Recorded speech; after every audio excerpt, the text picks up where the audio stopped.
Hello students, myself Anand Saini and your chemistry teacher. Let's start to learn chemistry. तो start करते हैं बेटा। Chapter चल रहा है आपका सरफेस केमिस्ट्री और लास्ट लेक्चर की अगर हम बात करते हैं तो लास्ट लेक्चर आपने ज्वाइन किया हुआ था। कोलाइड वाला पार्ट आपका स्टार्ट हो चुका है। कोलाइड अवस्था आप पढ़ रहे थे, उसमें आपने पढ़ा हुआ था क्रिस्टलाव और कोलाइड में अंतर कैसे आप आइडेंटिफाई करते हैं, किसने कोलाइड के बारे में पहले बताया और क्या क्या चीजें कोलाइड होती हैं क्या नहीं होती, जो कोई भी चीजें थी जनरल इंट्रोडक्शन जो आपका था वो आपने क्रिस्टलाव और कोलाइड में अंतर वाला लास्ट लेक्चर में टॉपिक ज्वाइन किया होता। तो आज का जो टॉपिक है स्क्रीन पर आप देख पा रहे हैं कि वास्तविक विलयन, कोलाइडी विलयन और निलंबन में अंतर हमें पढ़ना होगा। मैंने आपको पहले भी बताया हुआ था इन टॉपिक के बिहाफ पर। कल की क्लास में आपको ये चीजें ज्वाइन की हुई थी जब आपने क्लास, तो आपको एक बात बताई गई थी कि पदार्थ का वर्गीकरण या विलयन का वर्गीकरण आगे आपको पढ़ने को मिलेगा। तो ये वही टॉपिक है आज आपका। और बोर्ड एग्जाम में यहाँ से रिलेटेड बहुत सारे क्वेश्चंस आपके पूछे जाते हैं। कैसे आते हैं? ऑब्जेक्टिव में मोस्ट प्रोबेबल आपसे पूछता है, या तो डायरेक्ट ये क्वेश्चन आता है कि आप वास्तविक विलयन, कोलाइडी विलयन और निलंबन में अंतर स्पष्ट कीजिए। सीधा सीधा क्वेश्चन आएगा कि अंतर स्पष्ट कीजिए। तो ये 6-7 पॉइंट मैंने आपको लिख दिए, सफिशिएंट है आपके लिए, 2 मार्क्स का आपको आएगा और डायरेक्ट आप इसको ऐसे ही एज इट इज लिख पाते हैं। अदरवाइज इसके अलावा भी आपसे कई बार पूछा गया है, तो ये जो खड़ों का आकार वाला पॉइंट है ना बेटा, this is too much important point. ये वाला पॉइंट, इस पॉइंट के बिहाफ पर आपसे कई बार क्वेश्चन बोर्ड एग्जाम में आया हुआ है। आप अनसॉल्व पेपर उठाकर देखेंगे, क्वेश्चंस आपको वहां पर दिखाई पड़ेंगे। बहुत बार पूछा गया क्वेश्चन कणों के आकार के बिहाफ पर, कोलाइड विलयन के जो कण होते हैं उनका आकार कितना होता है। तो चलिए स्टार्ट करते हैं। अंतर पढ़ना है, लेकिन अंतर पढ़ने से पहले हमें जानने की जरूरत है कोलाइड के बारे में कुछ और खास बात। ये वर्गीकरण किस बिहाफ पर किया गया, क्या जरूरत थी इस वर्गीकरण की। तो कल आपने जैसे जो आपकी क्लास थी लास्ट, उसमें आपको बताया गया था कि कोलाइड का जो वर्गीकरण आपको कोलाइड और क्रिस्टलाव में जो अलग-अलग तरीके से बताया गया था वो उतना संतोषजनक नहीं था, क्योंकि कुछ पदार्थ जो होते थे वो अलग-अलग विलयन में कोलाइड और क्रिस्टलाव दोनों के तरीके बिहेव कर रहे थे, इसलिए हमें इसकी जरूरत पड़ी थी। तो ये बात जो आपका डिफरेंशिएशन है, ये differentiation particular the differentiation is based on the size of the particle. जो विलयन है ना, उस विलयन के कणों के आकार, विलयन के कणों के आकार पर आधारित है ये वर्गीकरण। बेटा इस वर्गीकरण का आधार क्या है? कणों का आधार, ठीक है ना। तो कणों का जो आकार है, उस कणों के आकार के आधार पर इसे वर्गीकृत किया गया है। अलग अलग आपको वास्तविक विलयन, कोलाइडी विलयन और निलंबन के बारे में जानना होगा। पॉइंट इतना ही केवल। और एक पॉइंट आपको बता दे रहा हूं साथ में ही, नोट पॉइंट है, काम की बात है कि कोलाइड जो होते हैं वो कोई पदार्थ नहीं होते हैं, वो एक अवस्था होती है। ये नोट पॉइंट है आपके लिए, काम की बात है। ये काम की बात आपको याद रखनी है। क्या याद रखना है आपको? कि कोलाइड क्या है? एक पदार्थ है या अवस्था है। तो आपसे ये कहना है कि कोलाइड जो होते हैं बेटा वो क्या होते हैं? कोलाइड एक अवस्था होती है, क्योंकि बहुत सारे कंपाउंड्स के साथ में आपको ऐसे लिखा हुआ मिल सकता है कई जगह जनरल। एक्चुअली पहले ऐसा चलता था एंशिएंट टाइम में, वहां पर कोलाइड पदार्थ करके टर्मिनोलॉजी यूज किया गया, बट इन रियलिटी आधुनिक मतानुसार नाउअडेज, अभी आज की अगर हम लोग बात करते हैं तो कोलाइड को एक अवस्था बताया गया है, कोलाइड एक अवस्था होती है। चलिए स्टार्ट करते हैं टेबल और टेबल के बिहाफ पर प्रॉपर्टीज। सबसे पहले क्योंकि हमने आपको डेफिनेशन में भी बताया कि वास्तविक विलयन या कोलाइडी विलयन या निलंबन, इनका आधार किसे माना गया? कणों के आधार, कणों के आकार को माना गया हुआ है। तो प्रॉपर्टी में भी आपको वही पॉइंट मिल रहा है। सबसे पहला आपका जो पॉइंट है वो कणों का आकार ही आपको बताया जा रहा है। जैसे वास्तविक विलयन, सिंपल पॉइंट है वास्तविक विलयन। वास्तविक विलयन क्या होती है? तो आप कहोगे वास्तविक विलयन क्या होती है? आप कहेंगे वास्तविक विलयन के बारे में कि वास्तविक विलयन ऐसे विलयन जिनमें उनके कणों का आकार 1 nm से कम होता है। nm is the nanometre, okay. तो ऐसे विलयन जिनमें उनके कणों का आकार 1 nm से कम होता है, उसे हम लोग क्या बोलेंगे? वो हमारे लिए हो जाएगा वास्तविक विलयन। और ये किस प्रकार का होता है? समांगी प्रकृति होती है। इनकी प्रकृति कैसी होती है? समांगी विलयन। तो आप ऐसे भी ये लाइन बोल सकते हो कि वास्तविक विलयन समांगी विलयन होते हैं और इनमें कणों का आकार 1 nm से कम होता है। एग्जैक्टली कोलाइडी विलयन के लिए आप बात करेंगे तो कोलाइडी विलयन क्या होते हैं? कोलाइडी विलयन होते हैं विसमांगी विलयन, और इनमें जो कणों का आकार होता है वो होता है 1 nm से लेकर के 1000 nm तक। nm क्या है बेटा? nm होता है आपका नैनोमीटर, ठीक है ना। और जो निलंबन की बात करें तो निलंबन भी आपका, ये जो विलयन होता है ये विलयन भी आपका विसमांगी विलयन है। इसमें कणों का आकार 1000 nm से ज्यादा होता है, ग्रेटर देन का साइन है ना। तो इनमें कणों का आकार 1000 nm से अधिक होता है। तो तो परिभाषा जब आपसे पूछी जाएगी सिंपली जैसे अलग से पूछ रहे हैं कि वास्तविक विलयन क्या होते हैं, तो आपको क्या बोलना होगा वास्तविक विलयन के बारे में। वास्तविक विलयन आप बताएंगे कि ऐसे विलयन या ऐसे समांगी विलयन जिनमें उनके कणों का आकार 1 mm से कम होता है उन्हें हम लोग क्या कहते हैं, वास्तविक विलयन कहते हैं। और कोलाइडी विलयन को आप क्या कहोगे, कोलाइडी विलयन ऐसे विलयन जिनमें उनके कणों का आकार 1 mm से 1000 mm तक होता है वो कोलाइडी विलयन होते हैं और उनकी प्रकृति कैसी होती है, विषमांगी होती है। ठीक है ना, ये दोनों पॉइंट्स आपको हो गए क्लियर। प्रकृति और कणों का आकार पता चल गया है और कणों के आकार को मैं स्टार लगा दे रहा हूं, आपको पॉइंट ध्यान रखना है क्योंकि इसके विभाग पर ऑब्जेक्टिव क्वेश्चन पूछे जाते हैं बोर्ड एग्जाम में। मैं लिख भी दे रहा हूं आपके लिए, लिख दिया मैंने बीच में ऑब्जेक्टिव। अब इससे आपको समझ में आना चाहिए पॉइंट कि यहां से ऑब्जेक्टिव वाले क्वेश्चंस अराइज होते हैं, बोर्ड एग्जाम की बात कर रहा हूं। ओके, तो चलिए ये तो 2 पॉइंट हुए। अब जब बात करते हैं अगली प्रॉपर्टी की, दृश्यता। दृश्यता क्या होता है, तो दृश्यता मतलब दिखाई पड़ना, दिखाई पड़ते हैं नहीं दिखाई पड़ते हैं इनके कणों के जो कण हैं। अब कण क्या होता है, किसी विलयन की अगर हम कण की बात करते हैं तो विलयन चैप्टर तो आपने पढ़ा हुआ है ना, विलयन के कण की बात करते हैं विलेय और विलायक, वो चीज हो रही है। ठीक है, तो प्रकृति आपको पता चल गई है, कणों का आकार आपको पता चल गया है। नेक्स्ट पॉइंट आपके सामने है, वो पॉइंट है बेटा क्या, दृश्यता। दृश्यता के लिए कहा जा रहा है नहीं दिखते हैं। कौन नहीं दिखते हैं, इस विलयन के जो कण है ना वो दिखाई नहीं पड़ते हैं। आप उनको माइक्रोस्कोप से देखेंगे तो भी दिखाई पड़ेंगे और ऑब्वियस है कि अभी जब हम लोग एग्जांपल देखेंगे ना तो आपको सब कुछ समझ में आ जाएगा अपने आप।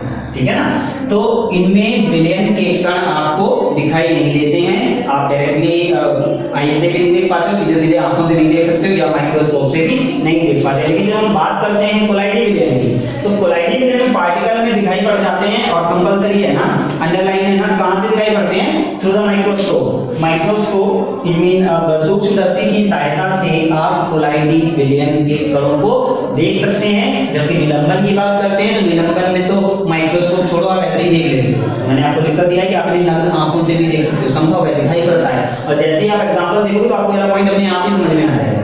एग्जांपल अभी लास्ट में। ओके, तब तक देखते हैं नेक्स्ट पॉइंट है आपका फिल्टरन। फिल्टरन मतलब छानना, छनते हैं या नहीं छनते हैं विलयन, तो इसके लिए कहा जा रहा है कि ये असंभव है, इन्हें आप छान नहीं पाते हैं, अलग अलग नहीं कर पाएंगे। ये बात आपसे कही जा रही है, विलयन अलग नहीं कर पा रहे हो, एग्जैक्टली कोलाइडी विलयन में भी असंभव है। फिल्टरेशन इसका भी नहीं हो सकता है। लेकिन निलंबन जो इस टाइप के विलयन आपको मिलते हैं निलंबन वाले केस के, वो सारे कैसे होते हैं, उन्हें आप छान सकते हो, उनका फिल्टरन हो सकता है। नेक्स्ट जो पॉइंट है ब्राउनी गति और टिंडल प्रभाव की बात करेंगे। ये दोनों पॉइंट मोस्ट इंपोर्टेंट है, अलग से शॉर्ट नोट्स में पूछा जाता है। अभी दोनों डिफरेंशिएशन में केवल भाना में पढ़ रहे हैं, लेकिन आगे के आपको जब कोलाइडी विलयन के गुण पढ़ने को मिलेगा ना तो उसमें अलग से टॉपिक आएगा। इस चैप्टर से रिलेटेड लगभग आपको 7 हेडिंग्स बता दी जाती है, 7 में से 1-2 क्वेश्चन अराइज हो ही जाता है, डायरेक्ट हेडिंग में आता है शॉर्ट नोट्स में। तो चलो देखते हैं ब्राउनी गति के बारे में। ब्राउनी गति में क्या होगा, वास्तविक विलयन। आपको सीधे सीधे कहना है कि वास्तविक विलयन में जो पार्टिकल्स हैं ना वो ब्राउनी गति प्रदर्शित नहीं करते हैं, ब्राउनी गति नहीं शो करेगा। अच्छा, ब्राउनी गति जनरल समझ लीजिएगा। ब्राउनी गति क्या होती है, तो ब्राउनी गति होती है बेटा जो इनमें विलयन में जो कण होते हैं ना पार्टिकल, किसी पार्टिकल की जो टेढ़ी मेढ़ी जिगजैग मोशन, टेढ़ी मेढ़ी गति है, लगातार एक ही दिशा में जो हो रही है टेढ़ी मेढ़ी गति, वो आपकी क्या कहलाती है, ब्राउनी गति। तो ब्राउनी गति सिंपली अभी के यहाँ पर समझ लीजिए, ये विलयन ब्राउनी गति प्रदर्शित नहीं करते हैं। यहाँ पर आप बोलेंगे हाँ कोलाइडी विलयन प्रदर्शित करते हैं, एग्जैक्टली निलंबन भी नहीं प्रदर्शित करता है। टिंडल प्रभाव की बात करेंगे तो टिंडल प्रभाव भी आपका केवल कोलाइडी विलयन ही प्रदर्शित करेगा, बाकी निलंबन और वास्तविक विलयन नहीं प्रदर्शित करेंगे। 2 प्रॉपर्टी हैं आपके सामने, ब्राउनी गति और टिंडल प्रभाव, ये दोनों स्पेसिफिक हैं किसकी, कोलाइडी विलयन। दोनों स्पेसिफिक प्रॉपर्टी है किसकी, कोलाइडी विलयन, यही प्रदर्शित करेगा, बाकी दोनों प्रदर्शित नहीं करते हैं।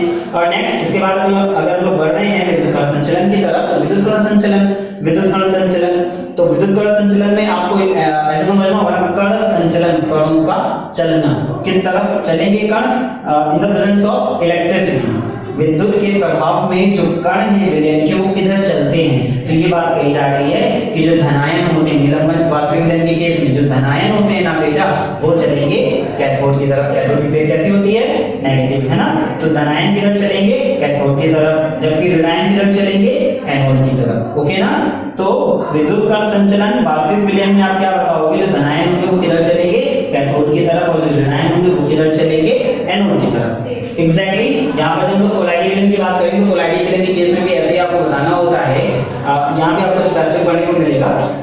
तो इसमें भी विपरीत आवेशित कण विपरीत प्लेट की तरफ ही जाएंगे। और होता क्या है, जाने के बाद वहां पर जब वो अपनी प्लेट पर पहुंचते हैं ना, जिस भी प्लेट पर, तो वहां पर जाकर सब इकट्ठे होने लगते हैं, स्कंदन हो जाता है उनका, उसे हम लोग अवक्षेपण भी बोलते हैं। आपको नेक्स्ट टॉपिक ये पढ़ने को मिलेगा, ये सब प्रॉपर्टी में हम लोग ये सारे पॉइंट पढ़ने वाले हैं।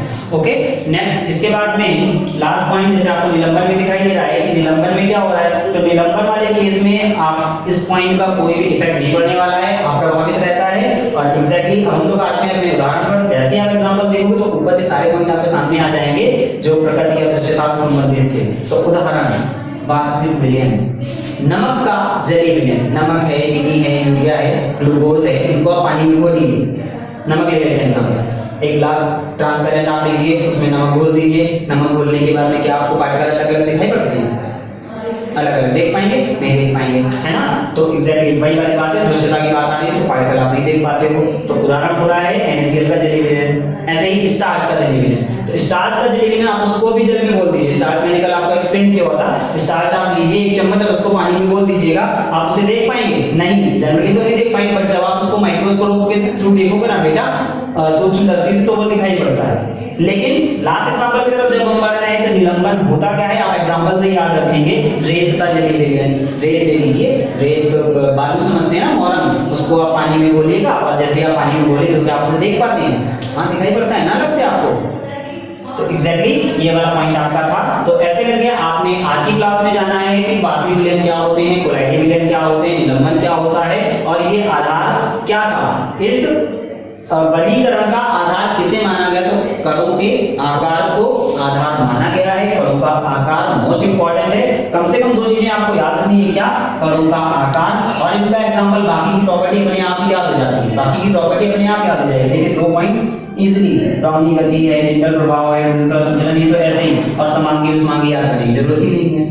तो आपको ये सारी चीजें पीडीएफ फाइल के थ्रू मिल भी गई होंगी, फिर भी आप चाहें तो इसका स्क्रीनशॉट ले सकते हैं। तो आज के लिए बस इतना ही, थैंक यू।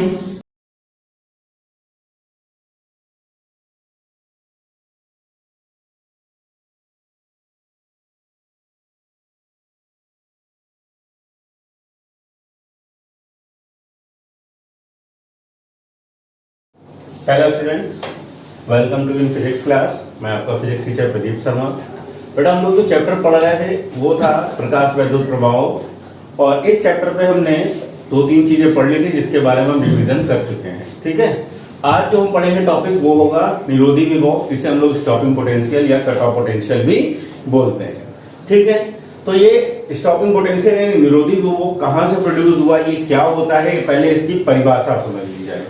ठीक है, देखो सबसे पहले तो हमने ये पढ़ा प्रकाश वैद्युत प्रभाव में कि जब इस धातु की पटल पर प्रकाश पड़ता है या विकिरण पड़ता है, ठीक है, तो इस धातु की पटल से प्रकाश इलेक्ट्रॉन उत्सर्जित होने लगते हैं, और वो प्रकाश इलेक्ट्रॉन इस पूरे सिस्टम में, इस पूरे अरेंजमेंट में, जैसा कि हमें दिख रहा है कि ये जो प्लेट है कैथोड का काम करेगी क्योंकि ये बैटरी के ऋण ध्रुव से जुड़ी है, और ये जो प्लेट है एनोड का काम करेगी क्योंकि ये बैटरी के धन ध्रुव से जुड़ी है।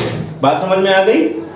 अब हमें देखना है कि यहाँ पर जो कैथोड प्लेट है उससे इलेक्ट्रॉन उत्सर्जित हो रहे हैं, तो सामने वाली एनोड प्लेट पर इलेक्ट्रॉन क्या हो रहे हैं, आकर्षित हो रहे हैं। यानी हमें ये पता है कि इस प्लेट से इलेक्ट्रॉन निकलकर इस प्लेट में जब जाएंगे तो इस पूरे परिपथ में प्रकाश वैद्युत धारा बहने लगेगी। क्लियर। अब क्या है, अगर हम क्या करें, ये जाने वाले इलेक्ट्रॉनों को इस प्लेट तक आते आते रोक दें। ठीक है, ये जाने वाले इलेक्ट्रॉनों को इस प्लेट पर आते आते हम क्या करते हैं, अगर रोक दें तो ये इलेक्ट्रॉन इस प्लेट में एंटर नहीं कर पाएंगे, इस प्लेट में प्रवेश नहीं कर पाएंगे, और इस परिपथ में फिर वैद्युत धारा का प्रवाह नहीं होगा। ठीक है, तो ये जो विभव बनेगा वही आपका बनेगा स्टॉपिंग पोटेंशियल, निरोधी विभव। ठीक है, तो हम इसको परिभाषित कैसे करेंगे जरा ये सुनते हैं। ठीक, हम लिखेंगे एनोड प्लेट पर कैथोड प्लेट के सापेक्ष, एनोड प्लेट पर कैथोड प्लेट के सापेक्ष, ठीक है, लगाया गया वह ऋणात्मक विभव, लगाया गया वह ऋणात्मक विभव जिसके कारण इस परिपथ में, जो ये परिपथ है, इस परिपथ में प्रकाश वैद्युत धारा का मान शून्य हो जाता है, वो बनता है आपका निरोधी विभव। क्या बनता है, निरोधी विभव। अब सुनो, जब हम इस प्लेट पर एक पोटेंशियल जनरेट करेंगे, एक विभव उत्पन्न करेंगे, तो उस विभव से हमें एक ऊर्जा मिलने वाली है। वो ऊर्जा किसके बराबर होनी चाहिए, वो ऊर्जा इन इलेक्ट्रॉनों की गतिज ऊर्जा के बराबर होनी चाहिए। अगर यहां से बनने वाली जो ऊर्जा है वो इस गतिज ऊर्जा के बराबर हो जाएगी, तभी ये इलेक्ट्रॉनों को आकर्षित नहीं होने, यानी अपनी ओर आकर्षित नहीं करेगी, वो इन इलेक्ट्रॉनों को इस प्लेट के अंदर जाने से रोक सकती है। तो यानी हम ये कह सकते हैं कि यहां पर इन इलेक्ट्रॉनों की जो गतिज ऊर्जा होगी, इन इलेक्ट्रॉनों की जो गतिज ऊर्जा होगी, वो इस प्लेट पर विभव के कारण उत्पन्न, वो इस प्लेट पर विभव के कारण उत्पन्न ऊर्जा के बराबर होनी चाहिए। अब देखो जरा, इस प्लेट पर हमें पता है कि जो निरोधी विभव है अगर वो V0 है, तो इलेक्ट्रॉन के लिए कितनी ऊर्जा बनाएगा ये, eV0। कितनी ऊर्जा बनाएगा, eV0, ठीक है। एक इलेक्ट्रॉन के लिए ये जो ऊर्जा बनाएगा वो eV0 बनाएगा, क्योंकि जिस इलेक्ट्रॉन के लिए हम बना रहे हैं उस इलेक्ट्रॉन की गतिज ऊर्जा कितनी होगी, E के। तो इन दोनों ऊर्जाओं के मान बराबर कर देंगे तो इस परिपथ में वैद्युत धारा का प्रवाह नहीं होगा। तो हम सीधे शब्दों में बता सकते हैं कि हमारे पास निरोधी विभव के रूप में अगर हम यहां पर वैल्यू निकालते हैं गतिज ऊर्जा की, तो हम लिखेंगे निरोधी विभव के रूप में, ठीक है। हम यहां पर जो गतिज ऊर्जा लिखेंगे वो कितनी होगी, eV0 होगी। कितनी होगी, eV0 होगी। परंतु अगर हम यांत्रिक से बात करते हैं, मैकेनिक से बात करते हैं, तो हम लिख सकते हैं हाफ mv² इक्वल eV0 भी यहां पर लिख सकते हैं, ठीक है। अगर इस फॉर्मूले को उपयोग करते हैं हम आइंस्टीन के प्रकाश वैद्युत समीकरण पे, अगर इस फॉर्मूले का उपयोग करते हैं हम आइंस्टीन के प्रकाश वैद्युत समीकरण पर, ठीक है, तो वहां पर भी हमने इसको निकाला है। क्या लिखा था हमने, आइंस्टीन के प्रकाश वैद्युत समीकरण से, ठीक है। वहां पर याद करो हमने निकाला था E के बराबर एक फॉर्मूला था h new minus new not, याद आया। अब यहां पर हम E के की जगह क्या लिख सकते हैं, eV0 equal h new minus new not लिख सकते हैं। अगर यहां से आपको मान लो निरोधी विभव केवल ज्ञात करना है तो आप लिख सकते हैं h upon E new minus new not, ठीक है। अथवा करके अगर आप इसी मान को क्या करना चाहें, तरंगदैर्घ्य के सूत्र में लिखना चाहें, तो भी आप उसके लिए फॉर्मूला निकाल चुके हैं। E के बराबर h c ब्रैकेट में 1 upon lambda minus 1 upon lambda naught, और यहीं से अगर आप इसे लिखना चाहते हैं तो eV0 equal hc 1 upon lambda minus lambda naught. अब अगर फिर से आपको यहां पर निरोधी विभव ज्ञात करना है तो आप लिख सकते हैं hc अपॉन e ब्रैकेट में 1 upon lambda minus 1 upon lambda naught. बात इतनी समझ में आ गई। तो ये फॉर्मूले जो है आपके, ये फॉर्मूले आप क्या करेंगे, ये फॉर्मूले आप यहां पर यूज करेंगे। यूज करके आप सबसे पहले इसका स्क्रीनशॉट ले लीजिए और स्क्रीनशॉट लेकर पॉज, स्क्रीनशॉट लेकर आप क्या करेंगे, अब देखो जैसे हमने कहा उसे स्क्रीनशॉट ले लो, वहां से आप फॉर्मूले लिख लोगे, ठीक है। अब क्या करते हैं, उसी से संबंधित हम एक न्यूमेरिकल करके देखते हैं, ठीक है। क्या है क्वेश्चन, ये है कि एक धातु के पटल पर 6000 एंगस्ट्रॉम का प्रकाश आपतित हो रहा है, ठीक। अब यदि पृष्ठ का कार्यफलन, ठीक है, 1.5 इलेक्ट्रॉन वोल्ट है, तो आपको जो यहां से प्रकाश इलेक्ट्रॉन उत्सर्जित हो रहे हैं उनके लिए निरोधी विभव की आपको क्या करनी है, गणना करनी है। बात समझ में आ गई। तो सबसे पहले तो ये देखो कि इसमें आइंस्टीन का क्या कुछ उपयोग है, बिल्कुल है। अगर आप करना चाहते हैं, नहीं करना चाहते तो आप सीधे सीधे देखिए आपको क्या क्या दिया गया है। आपको सबसे पहले जो गिवन है, दिया है, क्या क्या दिया है, आपको दिया है आपतित प्रकाश की तरंगदैर्घ्य है और वो है 6000 एंगस्ट्रॉम। मैंने बहुत बार आपको बताया है कि एक एंगस्ट्रॉम का मतलब 10 की घात माइनस 10 मीटर है। तो अगर इसे आप हटाएंगे तो इसे आप लिख सकते हैं 6 गुणे 10 की घात माइनस 7 मीटर, ठीक है। फिर आपको इसमें क्या बताया गया, जिस पृष्ठ पे ये प्रकाश पड़ रहा है उसका कार्यफलन आपको दे रहा है, कितना है, 1.5 इलेक्ट्रॉन वोल्ट। दो बातें क्लियर हो गई। आपको क्या ज्ञात करना है, आपको ज्ञात करना है निरोधी विभव यानी कट ऑफ पोटेंशियल। क्लियर? अब थोड़ी सी बात समझ ली जाए अच्छे से। सबसे पहले आपको अगर निरोधी विभव ज्ञात करना है तो इसका मतलब है पहले आपको गतिज ऊर्जा ज्ञात करनी है ना। यहां से हमें जो इलेक्ट्रॉनों की गतिज ऊर्जा मिलेगी वही हमारे लिए निरोधी विभव का काम करेगी। तो हम एक काम करते हैं, पहले यहाँ पर गतिज ऊर्जा को प्राप्त करते हैं। और गतिज ऊर्जा कैसे प्राप्त करेंगे? आइंस्टीन समीकरण से। क्या होता है भाई, जो भी यहाँ पर इलेक्ट्रॉनों की गतिज ऊर्जा होगी वो आपतित प्रकाश की ऊर्जा और कार्यफलन के अंतर के बराबर होगी। तो हम क्या करेंगे, अब सबसे पहले आपतित प्रकाश की ऊर्जा ज्ञात करेंगे और उसके लिए हमको यहाँ पर दे रहा है लैम्डा। क्या दे रहा है? लैम्डा। मतलब हम यहां से निकालते हैं आपतित फोटोन की ऊर्जा, है ना। तो सबसे पहले क्या निकालेंगे? आपतित फोटोन की ऊर्जा। जो आने वाले फोटोन की ऊर्जा होगी वो क्या होगी? E। और E बराबर हम फॉर्मूला लिख सकते हैं hc अपॉन लैम्डा यहां के लिए। ठीक है, चलिए आइए वैल्यू रखते हैं। तो h का मान कितना होता है? 6.6 इंटू 10 की पावर -34, याद हो जाना चाहिए अब। ठीक है, c का मान कितना होता है? 3 इंटू 10 टू पावर 8 अपॉन में लैम्डा का मान दिया गया है 6 गुणे 10 की घात -7। कैलकुलेट करेंगे इसको, जब कैलकुलेट करेंगे तो आप लिख सकते हैं 3.3 into 10 to power -34 into 10 to power 15।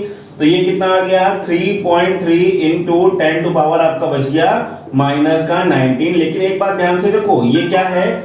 Electron की आपकी गति, सॉरी एक फोटोन की आपकी ऊर्जा है। क्लियर? अब आपको क्या करना है, सबसे पहले तो ये देखना है कि ये ऊर्जा जो आपको मिल रही है वो किस में मिल रही है? जूल में। जबकि आपको कार्यफलन किस में दे रहा है? इलेक्ट्रॉन वोल्ट में। कार्यफलन किसमें बताया जा रहा है? इलेक्ट्रॉन वोल्ट में। तो एक काम करें ना, आप जूल से इलेक्ट्रॉन वोल्ट घटा नहीं सकते हो तो दो काम कर सकते हो। या तो आप इस कार्यफलन को जो आपको दिया गया है इसे आप कन्वर्ट करो किसमें? इसको आप कन्वर्ट कर लो जूल में, या आप इस ऊर्जा को कन्वर्ट कर लो इलेक्ट्रॉन वोल्ट में। आपको मैं बता दूं कि आप जब इस चैप्टर के न्यूमेरिकल पढ़ोगे तो जब भी आपको निरोधी विभव ज्ञात करना होगा या किसी की एनर्जी बतानी होगी तो वो एनर्जी बहुत कम होगी। 10 की घात -19 के फॉर्म में बहुत कम होती है। अगर इतनी कम एनर्जी आपको मिल रही है तो आप क्या करोगे? आप उसे उसी छोटे फॉर्म में लिखना चाहो तो आप उसे इलेक्ट्रॉन वोल्ट में बदलो। ठीक है, अब इलेक्ट्रॉन वोल्ट में कैसे बदलते हैं वो भी पता होना चाहिए। तो हमने आपको ऑडियो में भी बताया है और वैसे भी बताया है कि एक इलेक्ट्रॉन वोल्ट बराबर होता है 1.6 इंटू 10 टू पावर -19 जूल। अर्थात आपको जब भी जूल को इलेक्ट्रॉन वोल्ट में बदलना है तो उसमें 1.6 इंटू 10 टू पावर -19 का भाग देना है। ठीक है, चलो भाग देते हैं। तो जब आप इसमें क्या करोगे? भाग दोगे तो E बराबर आप लिख सकते हो यहां पर कितना आया है? 3.3 इंटू 10 टू पावर -19 अपॉन में 1.6 इंटू 10 टू पावर -19 कितना आ जाएगा? छोटी सी कैलकुलेशन 33/16 यानी लगभग 2.06। इसे आप सही से 2.1 भी लिख सकते हैं। ठीक है, और ये वैल्यू आपको किसमें मिली है बच्चों? इलेक्ट्रॉन वोल्ट में। किसमें मिल गई? इलेक्ट्रॉन वोल्ट में। अब देखो दो चीजें आपने प्राप्त कर ली, एक ही चीज भी आपने प्राप्त की, वो है आने वाले फोटोन की ऊर्जा और दूसरी चीज है आपका कार्यफलन जो दिया गया है। अब क्या करेंगे? अब आप छोटा सा काम कर लो, आइंस्टीन का प्रकाश वैद्युत समीकरण यहां पर उपयोग करो। क्या होता है? सबसे पहले लिखेंगे तो लिखेंगे आइंस्टीन के प्रकाश वैद्युत समीकरण से क्या होता है? आइंस्टीन का प्रकाश वैद्युत समीकरण, आइंस्टीन का जो प्रकाश वैद्युत समीकरण है वो है E के बराबर E माइनस W। अब E आपको कितना दिया गया है? लगभग 2.1 माइनस में ये कितना है? 1.5। ठीक है, इससे आप इसे सब्ट्रैक्ट करेंगे तो आपको वैल्यू मिलेगी E के बराबर 0.6। ठीक है, और ये भी वैल्यू किसमें आएगी? इलेक्ट्रॉन वोल्ट में। किसमें आएगी? इलेक्ट्रॉन वोल्ट में।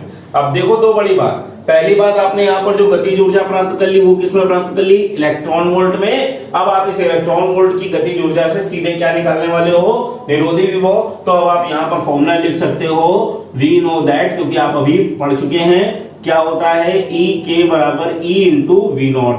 हो गया।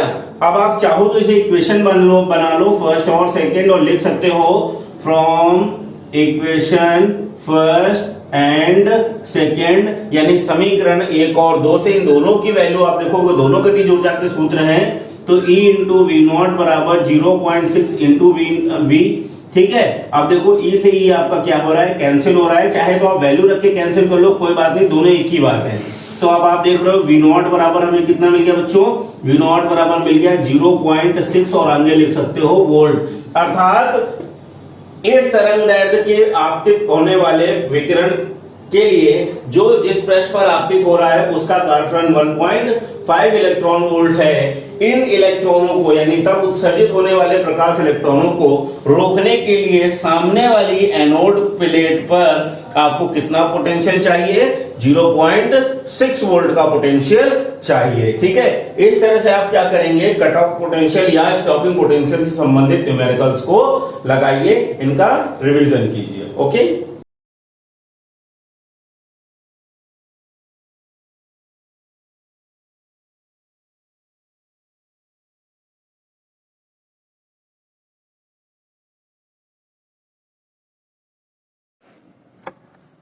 Good morning, students.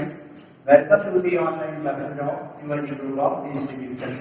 तो बच्चों, आज के लेक्चर में मैं आपको निश्चित समाकलन में प्रतिस्थापन विधि से संबंधित कुछ और क्वेश्चन बताने वाला हूँ। मैंने पिछले वीडियो में आपको निश्चित समाकलन में प्रतिस्थापन विधि का प्रयोग किस प्रकार करते हैं उसका कॉन्सेप्ट और उससे संबंधित कुछ क्वेश्चन बताए थे।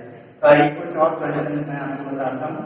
जैसे एक क्वेश्चन मैंने दिया है, मुझे मान ज्ञात करना है, इंटीग्रेशन 0 से 1 x tan inverse x upon 1 plus x square की पावर 3/2 dx, इसका मुझे मान निकालना है। तो सबसे पहले मैंने इसे क्या किया, i के बराबर माना। ध्यान से देखिए, ये समाकलन है। अगर मैं इस समाकलन को लिखना चाहूँ तो कैसे लिखूंगा, इंटीग्रेशन 0 से 1 x tan इनवर्स x, और देखिए इसकी पावर कितनी है, 3/2। 3/2 को कितना बोलते हैं, 1, मतलब 3/2 को हम लिख सकते हैं 1 प्लस 1/2, देख सकते हैं। तो अगर इसमें पावर को ब्रेक करूं तो क्या लिख सकता हूं इसको, 1 प्लस एक्स स्क्वायर की power 1 into 1 plus x square की पावर 1/2 इंटू dx, और इसके गुणा में मैं 1 लिख सकता हूं। अब ध्यान से देखिए, इस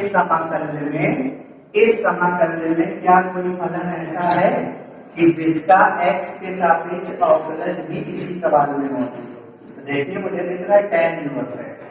अगर मैं tan इनवर्स x का x के सापेक्ष अवकलन करूंगा तो क्या आएगा, 1 अपॉन 1 प्लस एक्स स्क्वायर। यानी मुझे tan इनवर्स x को अगर मैं t मानूं तो ये पोर्शन मिल जाएगा 1 अपॉन 1 प्लस एक्स स्क्वायर, और इसके गुणा में क्या है, dx है। तो मैं क्या करूंगा, मैं tan इनवर्स x को मान लूंगा t, माना tan इनवर्स x बराबर 3 समीकरण 2। अब दोनों पक्षों का x के सापेक्ष क्या करेंगे, अवकलन। तो d by dx tan inverse x equal dt upon dx। तो tan इनवर्स x का x के सापेक्ष अवकलन बच्चों क्या होता है, 1 अपॉन 1 प्लस एक्स स्क्वायर। तो 1 upon 1 plus x square dx बराबर dt, ये हो गया समीकरण 3। अब ध्यान से देखिए, लिमिट बदलेंगे। मैंने कल आपको बताया था जब निश्चित समाकलन में प्रतिस्थापन विधि का प्रयोग करते हैं तो सीमाओं को परिवर्तित करते हैं। तो सीमाओं को परिवर्तित करने के लिए कहां से आएंगे, समीकरण 2 से। तो समीकरण 2 से सबसे पहले x की निम्न सीमा रखेंगे। तो जब x बराबर 0 तब p बराबर, ध्यान से देखिए, x की जगह 0 रखेंगे तो ये बनेगा बच्चों tan इनवर्स 0, और tan इनवर्स 0 का मतलब tan में कितने अंश का मान 0 होता है। तो tan में 0 अंश का मान 0 होता है, यानी t का आंसर आएगा इसमें कितना, 0। ये बच्चों x की निम्न सीमा थी। तो जब x की निम्न सीमा रखी तो t की निम्न सीमा क्या आ गई, 0। अब x की क्या रखेंगे, उच्च सीमा। तो x की उच्च सीमा क्या है, 1। तब t बराबर क्या आएगा, अब की बार हो जाएगा tan इनवर्स 1। tan इनवर्स 1 का मतलब tan में कितने अंश का मान 1 होता है। तो tan में 45 अंश का मान 1 होता है, तो t बराबर क्या होगा, 5। ये होगी t की उच्च सीमा। अब ध्यान से देखिए, मुझे पूरा सवाल अब t में बदलना है। तो ध्यान से देखिए, ये tan इनवर्स x हो गया t, और ये 1 upon 1 plus x square into dx बन गया dt। बच्चों अभी मुझे ये और ये सवाल में एक्स्ट्रा है, और ये सवाल में ये सवाल में देखिए इसमें x चल रहा है, तो मैं क्या करूंगा x का मान निकालूंगा। कहां से निकालूंगा? समीकरण 2 से। तो समीकरण 2 से x बराबर क्या बनेगा? tan इनवर्स को उस तरफ मैं भेज दूंगा तो बन जाएगा tan c। tan e समीकरण 4। अब क्या करेंगे? सवाल में वापस आएंगे यानी समीकरण 1 से। समीकरण 1 से आई बराबर क्या था? समीकरण 1 बता दे रहे हैं, इंटीग्रेशन 0 से 1 x tan inverse x into 1 upon 1 plus x square into 1 plus x square की पावर 1/2 dx। यही तो था। अब मैं क्या करूंगा? पूरे सवाल को मैं t में बदलने वाला हूं। तो सबसे पहले क्या रखेंगे? t की सीमाएं। तो t की सीमाएं क्या है? निम्न सीमा 0 है, उच्च सीमा π/4 है। ये बना 0 से π/4। अच्छा ये क्या लिखा है? x। तो x की जगह क्या रखेंगे? tan t। तो बच्चों ये हो गया tan t इंटू ये देखिए tan इनवर्स है। tan इनवर्स x को क्या माना है? t। तो इंटू t। और ये देखिए क्या है? 1/1 plus x square into dx। 1/1 plus x square into dx बराबर क्या है? dt upon. देखिए अभी ये पद बच रहा है और इस पद में मैं x का मान रखूंगा कितना? tan। तो क्या बनेगा? 1 plus tan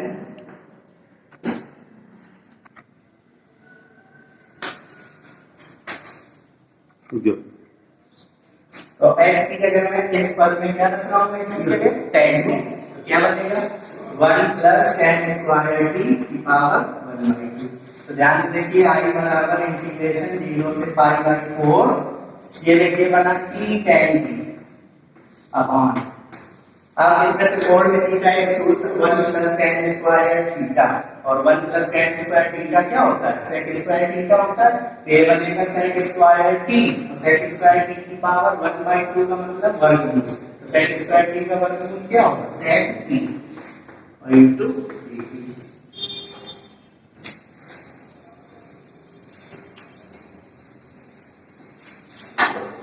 तो i बराबर इंटीग्रेशन 0 से π/4 t इंटू ये भी और हल हो रहा है। इस tan t को मैं लिख सकता हूँ sin t upon cos t। पूरे के upon sec t। sec t को मैं क्या लिख सकता हूँ? 1 अपॉन cos t dt। देखिए cos t कैंसिल हो गया। तो i बराबर क्या बना? इंटीग्रेशन 0 से π/4 t into sin t dt।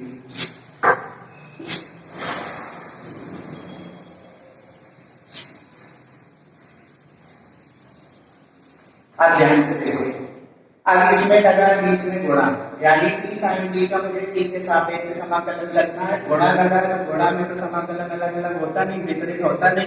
तो इसके लिए आपने पढ़ा होगा आइलेट का प्रयोग करेंगे। तो आइलेट के अनुसार जब आप देखेंगे तो ये बनेगा फर्स्ट फंक्शन और ये बनेगा सेकेंड फंक्शन। आइलेट के बारे में आप लोग जानते हैं। ये बना प्रथम फलन, ये बना द्वितीय फलन। तो दो फलनों के गुणनफल का समाकलन क्या होता है? प्रथम फलन t इंटू द्वितीय का समाकलन। तो sin t का समाकलन t के सापेक्ष माइनस cos t। माइनस समाकलन का चिन्ह प्रथम का अवकलन। तो t का t के सापेक्ष अवकलन क्या होगा? 1 इंटू द्वितीय का समाकलन। तो sin t का समाकलन माइनस cos t dt। पूरा ब्रैकेट बंद करेंगे। लिमिट कितनी? 0 से π/4। t का मान नहीं रखेंगे क्योंकि हम लिमिट बदल चुके हैं। तो i बराबर बच्चों ध्यान से देखिए क्या बना? माइनस t cos t और ये माइनस माइनस का गुणा प्लस। तो इंटीग्रेशन cos t dt। तो cos t का t के सापेक्ष समाकलन sin t और लिमिट कितनी? 0 से π/4। अब देखिए ये समाकलन हल हो चुका है। t का मान मैं नहीं रखूंगा क्योंकि लिमिट में बदल चुका हूं। तो अब मैं क्या करूंगा? सबसे पहले t की उच्च सीमा π/4 रखेंगे यहाँ पर। क्या बनेगा? Minus π/4 cos π/4 plus sin π/4। सभी जगह t का मान π/4 रखा उच्च सीमा और फिर माइनस लगा के निम्न सीमा रखेंगे 0 t की। तो क्या बनेगा? -0 cos 0 प्लस sin 0। इसको और हल करते हैं। तो i बराबर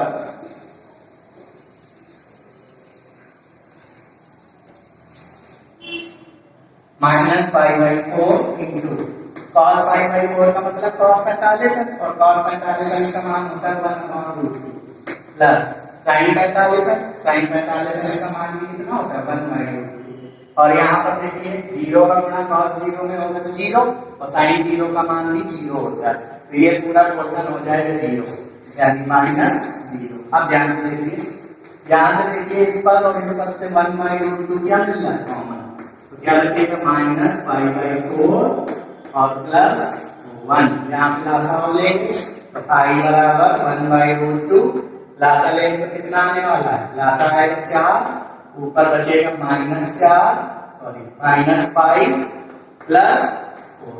देखिए अपॉन में √2 एक अपॉन संख्या है तो मैं क्या करूँ इसमें √2 का ऊपर नीचे गुणा करूंगा तो इसको लिख देना 1/√2 इंटू √2 अपॉन √2 और इसको मैं क्या लिख सकता हूँ 4 माइनस पाई अपॉन 4। तो ध्यान दीजिए i बराबर √2 अपॉन √2 का √2 में गुणा 2 और इंटू 4 माइनस पाई अपॉन 8 गुणा लगा है गुणा करेंगे तो i बराबर सॉरी यहाँ पे 4 है तो √2 अपॉन 8 और इंटू में कितना 4 माइनस 5 और i क्या था i का हमारा सवाल तो i का मान कितना इंटीग्रेशन 0 से x tan inverse x dx इसी को तो i माना था अपॉन 1 प्लस x स्क्वायर की पावर 3/2 इक्वल आंसर कितना आएगा √2 बाई 8 ब्रैकेट में 4 माइनस 5 ये बच्चों हो गया सवाल का क्या आंसर।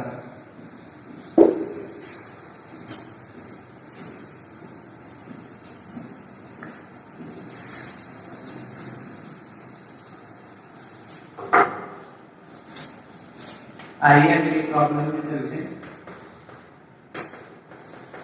मुझे मान निकालना है इंटीग्रेशन 0 से 1 sin inverse 2x upon 1 plus x square into dx। ये सवाल एक बार लॉन्ग क्वेश्चन में पूछा जा चुका है। उस क्वेश्चन में 2 पार्ट थे 4 नंबर में एक क्वेश्चन ये था तो अब ध्यान से देखिए अब ध्यान से समझिए ये इसका समाकल है। अगर आप सोचें कि सर इसका ऑगुलस तो ये है 2x ध्यान से देखिए अगर मैं 1 प्लस x स्क्वायर का x के सापेक्ष ऑगुलस करूं तो 2x चाहिए लेकिन 2x के गुणा में dx होना चाहिए तो देखिए 2x तो sin इनवर्स के अंदर है और dx तो sin इनवर्स के बाहर है तो मैं क्या करूंगा यहाँ से अगर आपने 1 प्लस x स्क्वायर को ठीक माना तो सवाल गलत हो जाएगा क्योंकि 1 प्लस x स्क्वायर का ऑगुलस 2x तो होता है सही है लेकिन इस 2x के गुणा में dx होना चाहिए dx है तो लेकिन 2x तो sin इनवर्स के अंदर है और dx sin इनवर्स के बाहर है तो यहाँ पे आप 1 प्लस x स्क्वायर को t मान के सवाल लगाएंगे तो गलत हो जाएगा तो इसमें मैं क्या करूँगा इसमें मैं प्रतिस्थापन विधि का प्रयोग करूंगा। अगर आपने इनवर्स फंक्शन सही से पढ़ा है तो आप समझ जाएंगे ये 2 tan इनवर्स x का सूत्र होता है लेकिन अगर आपको नहीं आता है तो प्रतिस्थापन विधि आपने पढ़ी होगी इनवर्स फंक्शन में आपको पढ़ाया गया होगा कि अगर सवाल में चल रहा है 2x upon 1 plus x square इस तरीके के फलन में या 1 minus x square upon 1 plus x square हो या 2x upon 1 minus x square हो तो इनमें x का प्रतिस्थापन बच्चों क्या लगता है tan थीटा या tan d लगा दे तो मैं इसमें x का प्रतिस्थापन क्या लगा रहा हूँ tan d।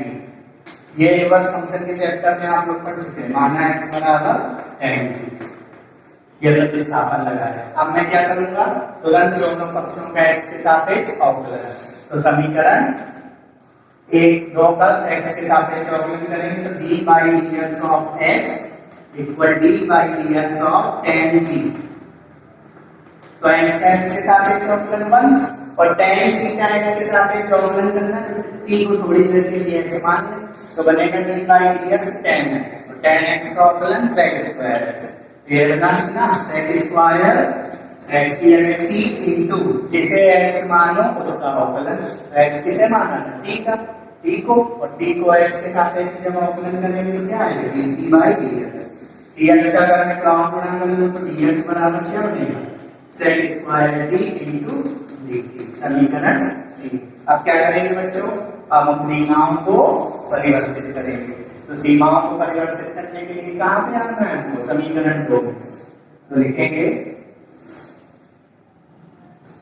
समीकरण 2 से। सबसे पहले x की निम्न सीमा, तो x की निम्न सीमा क्या है 0। तो जब x बराबर 0 तब, तो जब x की जगह 0 रखेंगे तो आपको मिलेगा tan t बराबर 0, यानी t बराबर आप लिख सकते हैं tan इनवर्स 0, और tan में कितने x का मान 0 होता है 0, इसमें t का आंसर क्या आने वाला है 0। तो जब x बराबर 0 तब t बराबर 0, बच्चों ये t की हुई निम्न सीमा। अब क्या करेंगे, अब x की उच्च सीमा रखेंगे, तो x की उच्च सीमा क्या है 1, तब t बराबर क्या बनेगा tan t बराबर 1, तो t बराबर tan इनवर्स 1, तो tan में कितने x का मान 1 होता है π/4, तो ये बच्चों t की उच्च सीमा बनी π/4।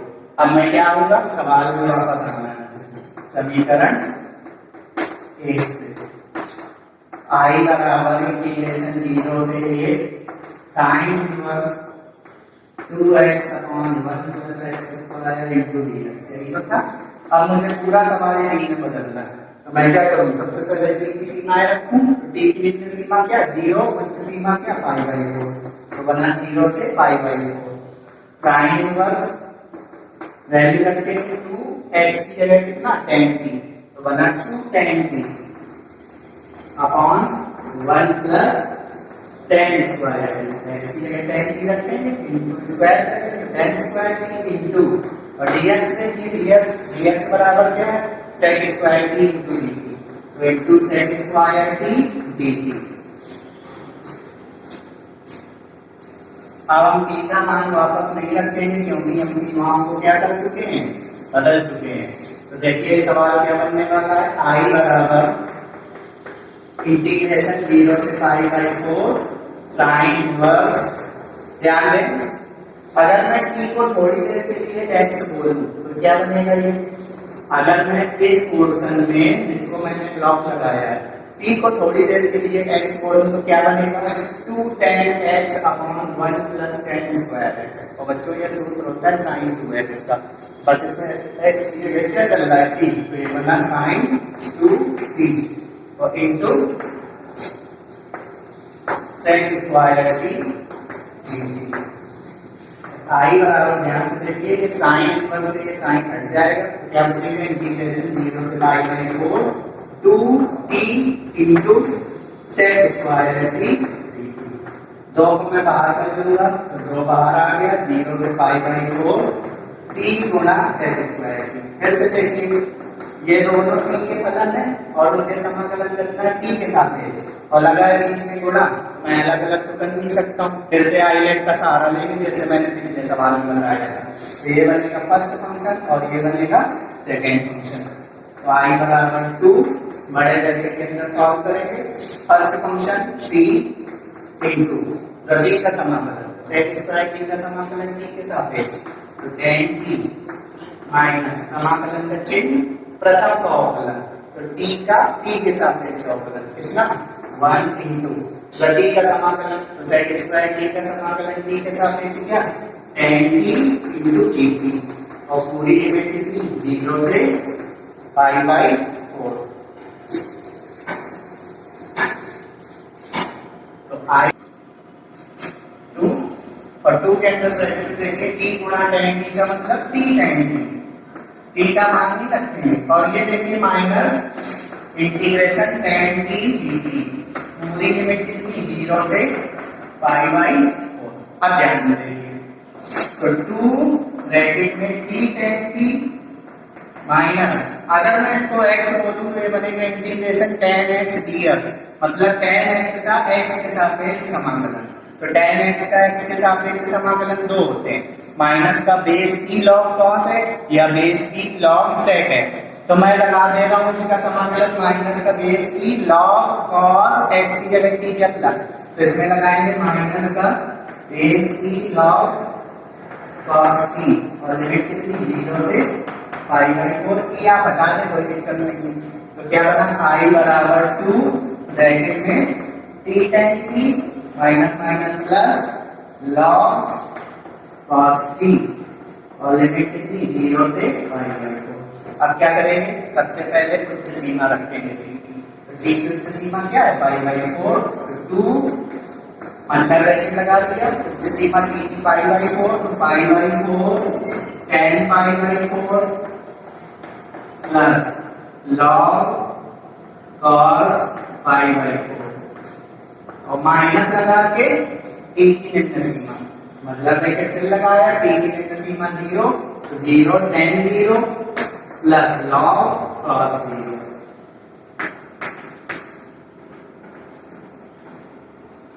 अब इसको और हल करेंगे।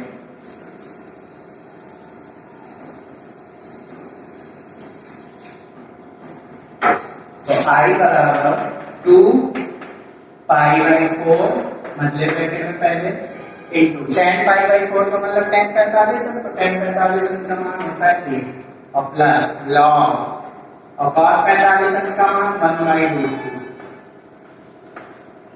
माइनस ये देखिए 0 का गुणा tan 0 में करेंगे 0 और log cos 0 का मान भी कितना होता है 1 और 0 का मान 1 और log 1 का मान 0, यानी ये पोर्शन आने वाला सब बनने वाला है क्या 0 बनने वाला।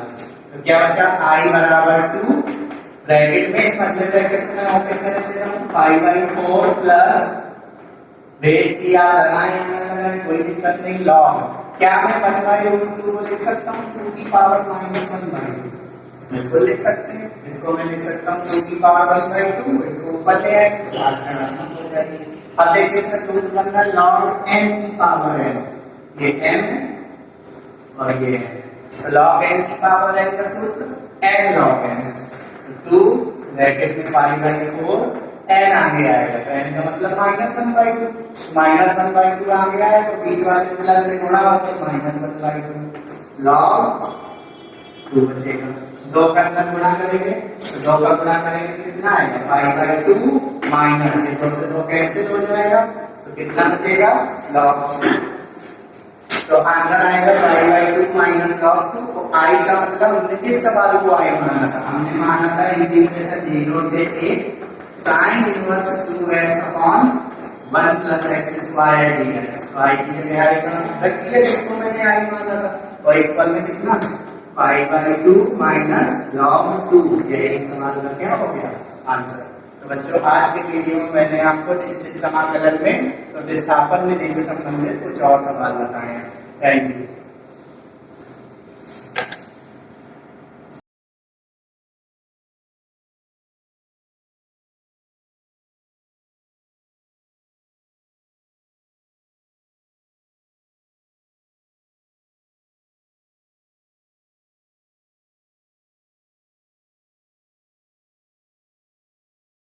Hello students, good morning.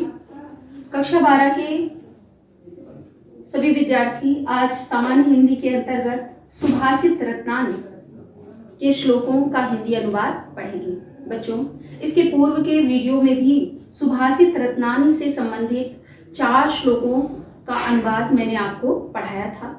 आज भी इसी टॉपिक को मैं कंटिन्यू करूंगी, तो आप सभी अपनी हिंदी की बुक लेकर उसके संस्कृत खंड में संकलित सुभाषित रत्नानी नामक शीर्षक को निकालकर मेरे साथ उसके हिंदी अनुवाद को पढ़ें।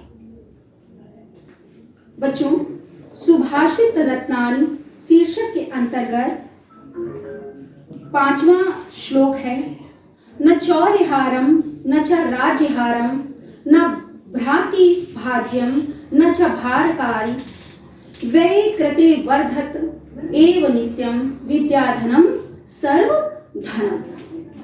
सबसे पहले हम लोग हिंदी शब्दार्थ जान लेते हैं। चौर्यहारम का हिंदी अनुवाद होता है चोर चुरा सकता है।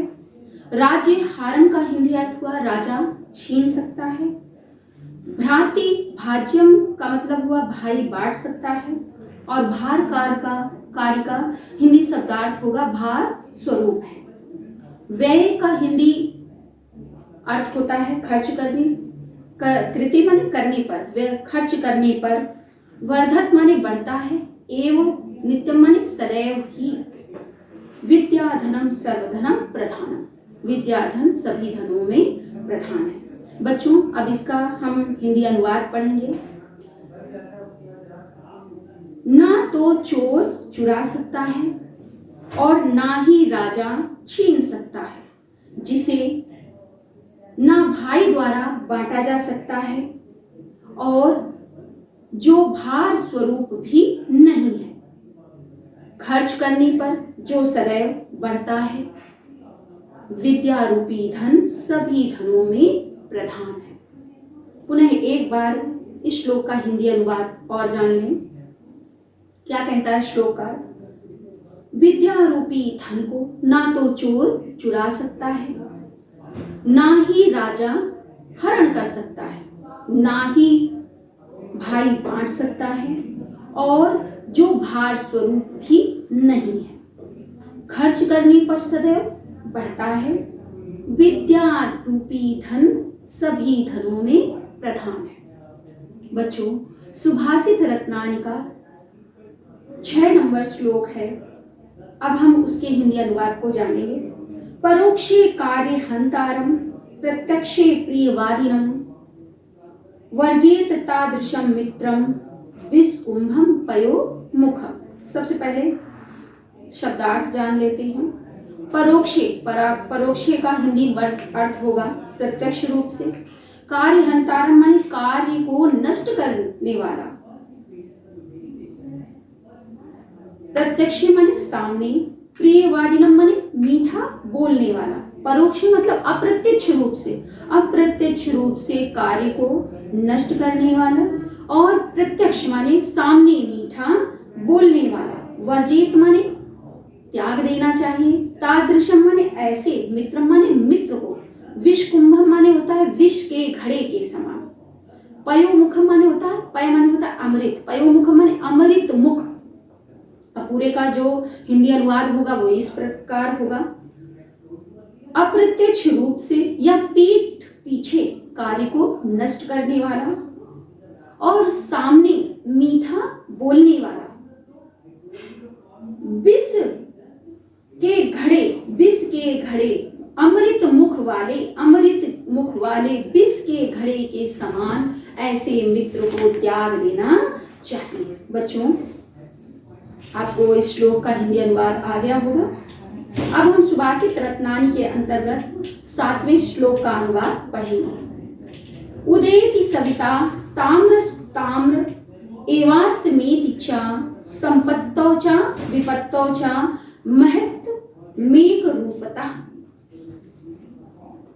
उदेति माने होता है उदय के समय। सविता माने होता है सूर्य। ताम्र माने होता है तांबे के समान लाल। एवास्तमेति च उसी प्रकार अस्त के समय। संपत्तौ माने सुख के समय। विपत्तौ माने विपत्ति के समय। महता मेक रूपता। महता माने श्रेष्ठ व्यक्ति या सज्जन व्यक्ति। एक रूपता माने एक समान रहते। पूरे श्लोक का हिंदी अनुवाद जानते हैं। उदय की सविता, सूर्य उदय के समय तांबे के समान लाल होता है, और उसी तरह अस्त के समय उसी प्रकार संपत्तो चा विपत्तो, उसी प्रकार सुख में, संपत्ति में या दुख में, विपत्ति में जो श्रेष्ठ व्यक्ति होते हैं वो एक समान रहते हैं। बच्चों, पुनः एक बार सुन लें।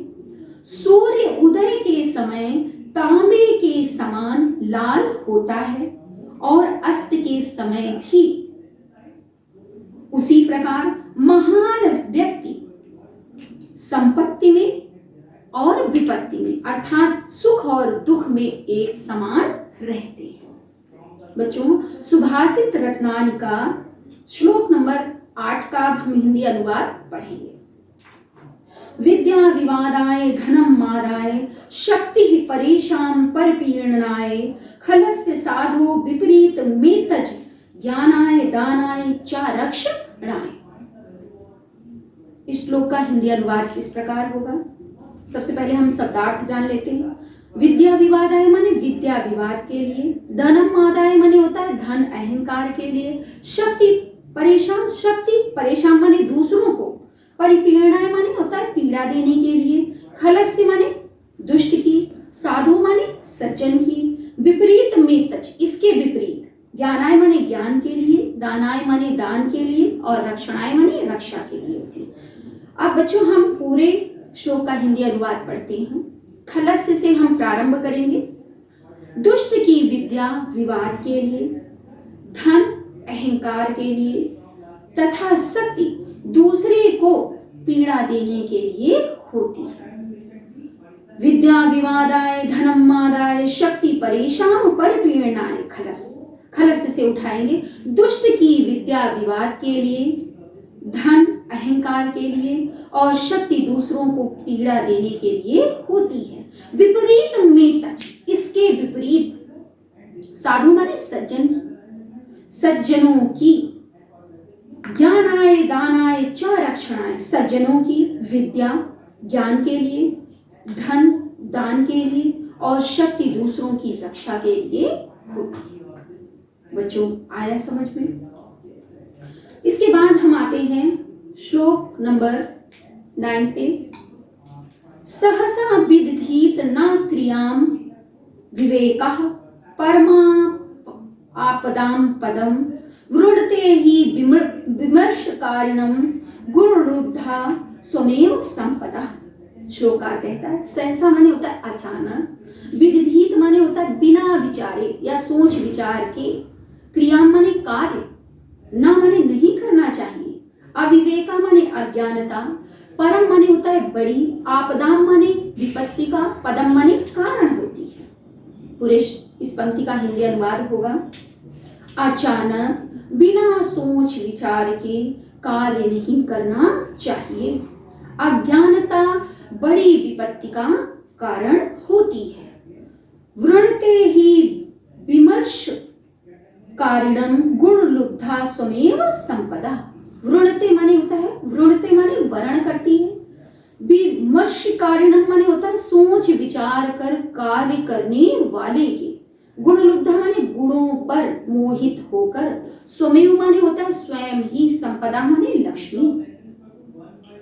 सोच विचार कर कार्य करने वालों के गुणों पर मोहित होकर लक्ष्मी स्वयं उसका वर्ण करती है। बच्चों पुनः इस श्लोक का हिंदी अनुवाद एक बार और देख लें। सहसा विदधीत न क्रियाम अविवेका, अचानक बिना सोच विचार के कार्य नहीं करना चाहिए। अज्ञानता, अविवेका माने अज्ञानता, परम आपदा बड़ी विपत्ति का कारण होती है। वृणते ही विमर्श कारणम गुण लुब्धा, सोच विचार कर कार्य करने वालों के गुणों पर मोहित होकर लक्ष्मी स्वयं उसका वर्ण करती है। बच्चों आ गया समझ में? इसके बाद हम आते हैं श्लोक संख्या 10 पर। इसके हिंदी अनुवाद को आप मेरे साथ पढ़ेंगे। वज्रादपि कठोराणि मृदूनि कुष्मादपि लोकोत्तराम चेतांसि को नु विज्ञातुम महर्यति। वज्रादपि माने होता है वज्र से भी, कठोराणि माने कठोर, मृदून कुष्मादपि माने होता है, मृदून माने कोमल, कुष्मादपि माने होता है पुष्प से भी, लोकोत्तराम माने होता है श्रेष्ठ चरित्र वाले या उत्तम चरित्र वाले व्यक्तियों के, चेतांसी माने मन को, कोनु माने कोई भी, विज्ञातुम आहरित माने नहीं जान सकता। अब इसका पूरा हिंदी अनुवाद इस प्रकार होगा। वज्र से भी कठोर और पुष्प से भी कोमल, कोमल, लोकोत्तराम, उत्तराम, लोकोत्तराम माने उत्तम चरित्र वाले व्यक्तियों के मन को कौन जान सकता है, अर्थात कोई नहीं जान सकता। उन्हें देख लें, उत्तम चरित्र वाले व्यक्तियों के वज्र से भी कठोर और पुष्प से भी कोमल चित्त को कौन जान सकता है। बच्चों मुझे आशा है कि आपको ये जो श्लोकों का हिंदी अनुवाद मैंने पढ़ाया समझ में आ गया होगा। यदि कोई परेशानी होती है तो आप जो डाउट सेशन चलता है उस पर संपर्क कर सकते हैं, उस समय संपर्क कर सकते हैं। तो आज के लिए इतना ही पर्याप्त है। मैं इस टॉपिक को अगले वीडियो में भी जारी रखूंगी। Have a nice day.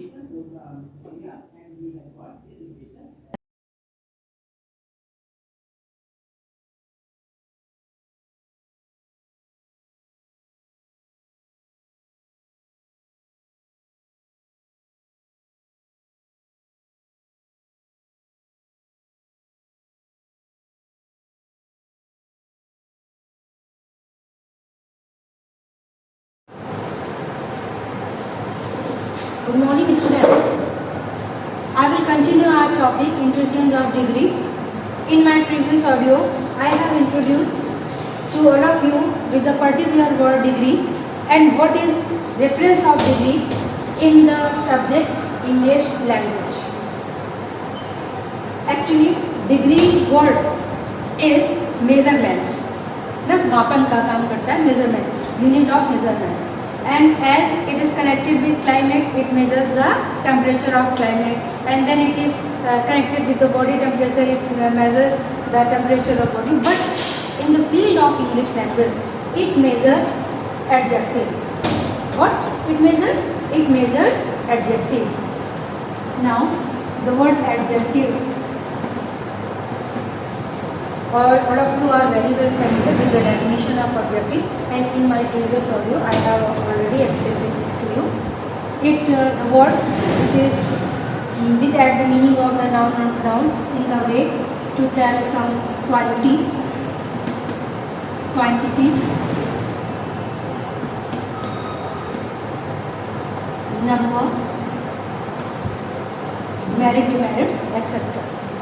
Okay. You can consider it as there are three forms of the verb. In the same way, there is a three stages of degree related with adjective. Okay? Three forms of adjective: positive, second one comparative, and third one superlative. Now, the one is to interchange of degree, means from positive into comparative, from positive into superlative, and last one from comparative into superlative. This one is A part of interchange of degree. In A part, there are three things before you: positive, comparative, and superlative, and you are going to interchange all these things, all these degrees in one into another. First step में, A step में, you are going to change from positive into comparative. Now, today we will start B part of interchange. In A section, B part of interchange, that from positive into comparative. I already told you there is a comparison between two men, two place, two thing, two names, any two, group of two.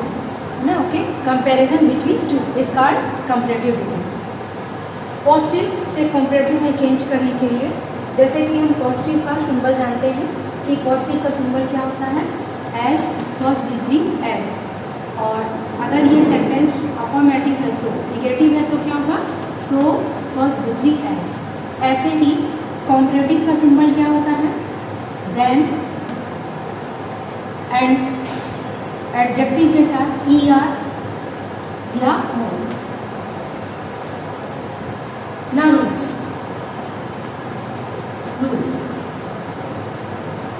As in my previous audio I told you, from positive into superlative, there is some rules. In the same way here, from positive into comparative, there are some rules. And first rule is, in same procedure, object will be changed into subject. हम object को subject बनाएंगे, तो जाहिर सी बात है जो हमारा subject है वो ऑब्जेक्ट की प्लेस को लेगा. Second one, use of helping verb, and third one is change of degree. Change of degree, as here you are going to change first degree into second degree comparative, means first this thing will be converted into this one. ठीक है, तो change of degree में हमें first degree के place पे second degree को apply करना है. And last one, if your question statement is affirmative, your answer will be negative, and if your question statement is negative, answer will be affirmative. Why we are going to do so? Because to balance the sense of the question. क्योंकि जो question statement है, answer statement है, उनको same meaning जो है, same sense जो है वो रिवील करना है. So students, these are the rules. With the help of these rule we are going to convert from positive to comparative. Now just see the examples.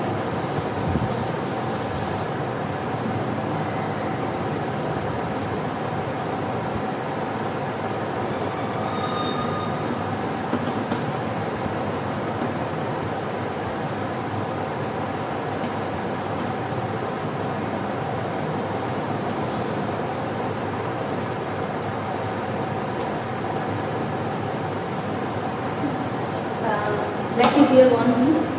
Mostly the degree sentence related with the degree are remain in assertive form.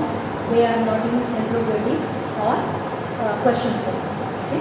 Now see the sentence. Sarita is not so clever as her. Given statement is positive. कैसे पता चला? So first degree or S. Okay. Now work is to transfer into comparative degree. What is the rule? Object should be subject. Her brother. Second one is helping verb. जैसे अगर आपका जो object subject बनकर आया singular form में है तो उसकी हेल्पिंग वर्ब सिंगुलर में होगी. If it is in plural form उसकी हेल्पिंग वर्ब भी प्लूरल फॉर्म में होगी. ओके. Her brother is. अब आपको गिवन स्टेटमेंट नेगेटिव है तो आंसर अफर्मेटिव में देना है. इस फॉर्म में is more cleverer. Her brother is more cleverer than Sarita. In my previous audio, I told you the where we are going to use er and where more. कहाँ पे er लगना है, कहाँ पे more. Just once I am going to repeat this one. er हम उन words में लगाते हैं जो है सिंगल सिलेबल होते हैं. सिंगल सिलेबल का मतलब है जिसका प्रोनाउंसिएशन हम एक बार में कर लें. जैसे क्लेवर, ठीक है, और जैसे डिलीजेंट, ब्यूटीफुल है. ये वर्ड्स ऐसे हैं जिसमें हमें पॉज देना पड़ता है. एक सिलेबल मतलब एक खंड में एक चीज़ बोलते हैं फिर उसको दोबारा बोलते हैं. मैंने कहीं हमको बीच में पॉज देना पड़ता है. वंडरफुल, ब्यूटीफुल ना, डिलीजेंट. और जिसको एक स्ट्रेस में एक सिलेबल में बोल जाते हैं उसमें हम er लगाते हैं. और जिसके लिए हमें बीच में पॉज लेना पड़ता है वहाँ हम मोर लगाते हैं. ठीक है. तो her brother is more cleverer than. Sorry, यहाँ पे मोर नहीं लगेगा क्योंकि हमें एक ही चूज़ करनी है. एक ही चीज़, या तो मोर लगाना है या er. ऑलरेडी er लगकर ये कंपैरेटिव बन गया. इसके लिए हमें मोर नहीं लगाना. मोर कहाँ लगाना है? जहाँ पर हम er नहीं लगा सकते. जैसे हम ब्यूटीफुलर या वंडरफुलर नहीं कह सकते तो मोर ब्यूटीफुल या मोर वंडरफुल कहेंगे. I think it is clear to you. तो इस पर आपके सारे रूल्स अप्लाई हो गए कि आपने सब्जेक्ट को ऑब्जेक्ट किया, हेल्पिंग वर्ब यूज़ की, फर्स्ट डिग्री का सेकंड फॉर्म ये आपका फर्स्ट था, ये सेकंड है, यानी ये पॉजिटिव था, ये कॉम्परेटिव डिग्री है, उसको यूज़ किया. ठीक है. ये स्टेप आपका क्लियर हुआ. अभी ए पार्ट का सी पार्ट देखते हैं.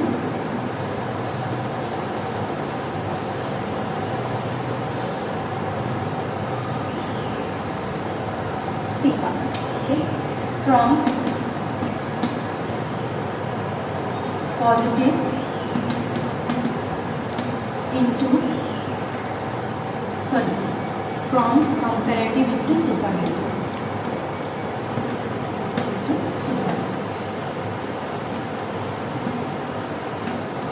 पॉजिटिव से आपका कॉपरेटिव बना, पॉजिटिव से superlative.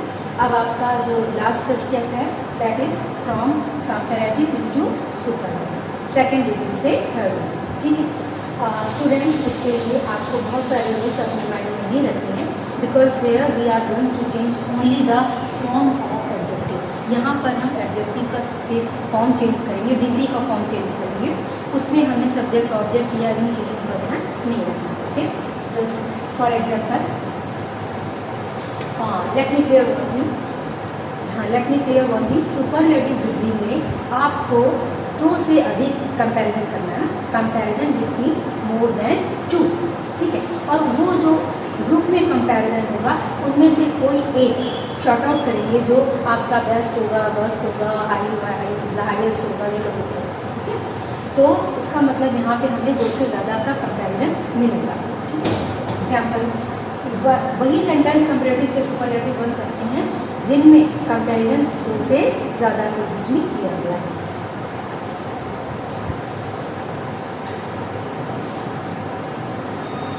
Example,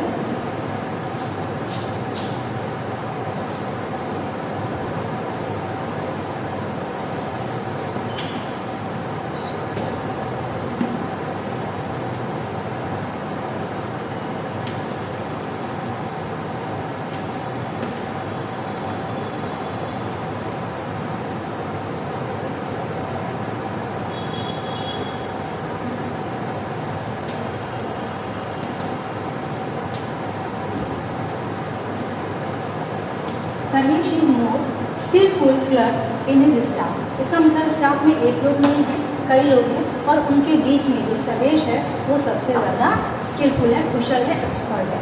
okay, now we are going to change this one into superlative. Sarvesh is the most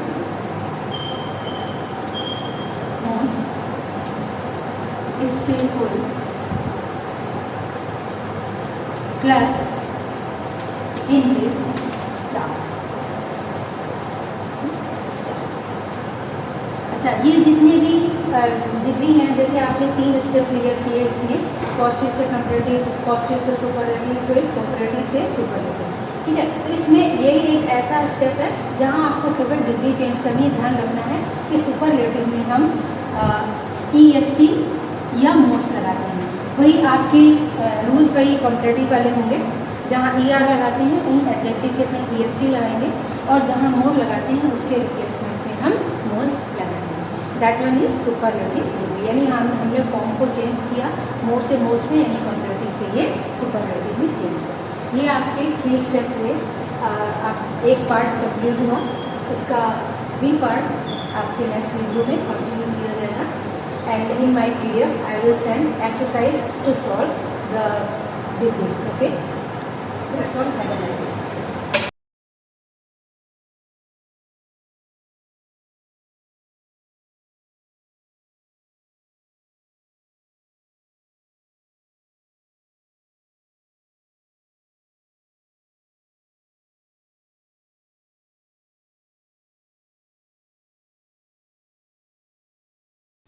Hello class, today we have learned about pointer. This is a new topic in computer. So firstly we understand what is pointer. For that, firstly we understand what is variable. What is variable? You all know that what is variable. It is the named memory location. In our computer there are 2 types of memory. The first memory is known as RAM and the second memory is known as secondary memory. So if anyone talk about memory, then we understand that is our primary memory. You see, a lot of people say that my RAM is 2 GB, 4 GB, 8 GB in my mobile, in my laptop. So they talk about primary memory. And in memory, there are many segments having address. And you see, address, this is the order of address. If we take address, that is, this is the address of memory: 201, 202, 203, 204, 5, 6, 7, 8, 9. Firstly, we understand, generally we use a single variable. If we use in programming like C and C++, we return our variable data type, variable name. So data type is int and variable name is a. If we want to assign a value, that is, if we return a equal to 10, means we assign a value 10 in A, and A have a address that is 204. Here we store 10. So integer takes 2 byte space, character takes 1 byte memory space, and float takes 4 byte memory space, and double takes 8 byte memory space. So when we store 10 and having integer type, then the memory location is 204 and 205, and each memory location represent 1 byte memory address. So firstly we understand what is variable and how a value is stored in a memory location. Then we understand what is pointer. Variable holds the value, but pointer holds the address. Pointer holds the address. So we can say that pointer is a data structure which is hold the address of, which is hold the address and not hold the value. So in pointer we can use different type of data types, but generally we use integer value in our pointer. You see, if we want to show the memory locations, so 201, 202, 203, 204, 205, these are the memory locations and having increasing order. And if we want to understand a pointer, then we understand two concepts. If we want to declare a pointer, then we return a syntax. The syntax is data type and pointer name.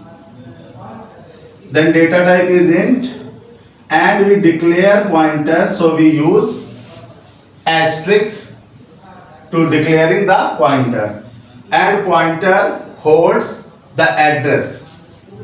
If a equal to 10 and a is a memory location, so there are three things. The first is name, the second is value, and the third is address. For holding the address we also use this is an operator known as asterisk operator. Generally people say that it is the sign of multiplication, but it have a name, that is indirectional operator. This operator is known as indirectional operator. If we want to declare a pointer value, then it uses. So this is indirectional operator. We also, and it is having a name, is dereferencing operator, and another which we use, that is ampersand. This is reference operator. It is also used in pointer. So what is pointer? Pointer is work like address, but address holds the value, but pointer holds the address. So pointer holds the address of another memory location. If we want to understand this concept, so here we return 201, 202, 203, but in modern computers the value which we return 10, actually the 10 is not hold in this. Here the binary of 10 holds by the memory. So we return the binary in the system, and address is not in this form, address in the form of hexadecimal addresses. If you want to know what is hexadecimal address, then you see there is a symbol. Hexadecimal values are, you know, A, B, C, D, E. These are hexadecimal, and hexadecimal represent by 0 to 15, and 10 is A, 11 is B, 12 is C. So you can use A, B, C, D, E, and 0x is common thing which is in hexadecimal addresses. So we can understand pointer with the example. Now we create an example to understand what and how we understand the pointer. Firstly, we understand this thing in a graphical way, then we understand with the help of a program. So, firstly, you know, this is a memory location having a name. If you return integer equal to 10, then A is name 10 and the address of A is 100. After that, we create a pointer, so it holds the address. The address is 100, and pointer also have an address that is 1000. Then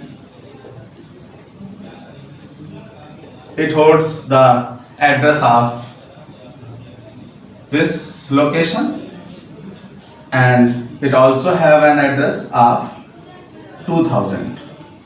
So here we return pointer PTR, here we return pointer PTR. So a pointer can give the reference to a address, and it also points another pointer. So this is the concept of pointer. Here the value is 10, and this address holds by the another pointer whose address is this.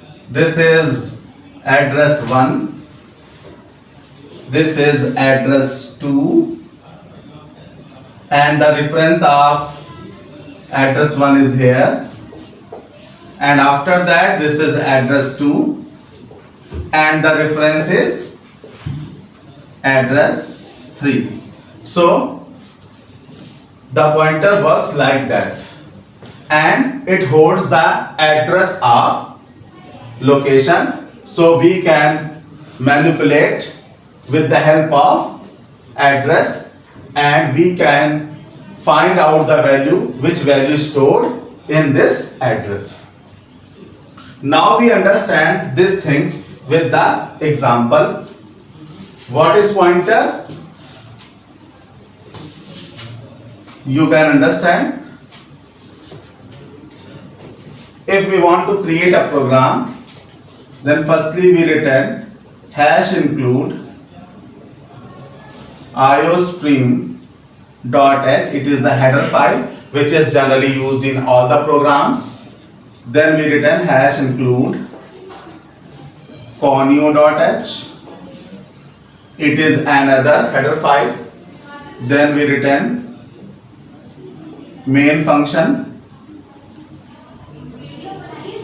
CLRSCR, clears the screen.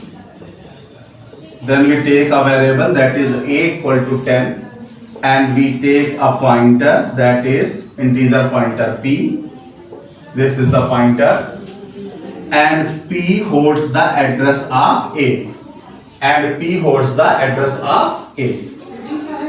Then if we want to print value of a,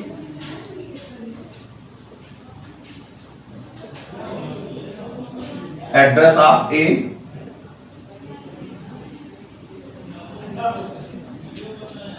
then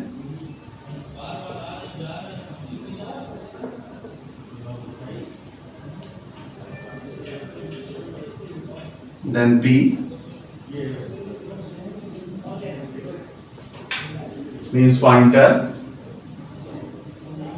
Then we print pointer P.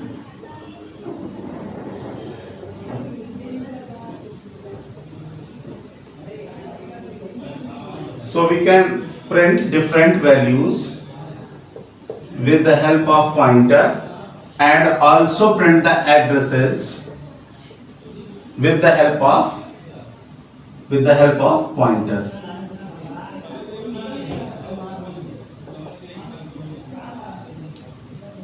So this is a program. This is a simple program where we can assign a value. This is normal, a equal to 10. Then this is pointer type variable, that is pointer P, and P holds the address of A. Means if you assign a value 10, this is the address 100, and this is the name. There are three things: name, value, and address. And pointer P points the address. Then P equal to address of A. Address of A is 100. Then you print Cout A, that is value, that is 10. After that, address of A 100. Then pointer P means value at this address. Here we print 100, here we print 10, and the value of address of P. This is another value, that is 200. We don't know what is the address of P, but here 100, where 100 stores in 200. So this is the address of P, because P is addressing the A. So we print like that. A is simple value, that is 10.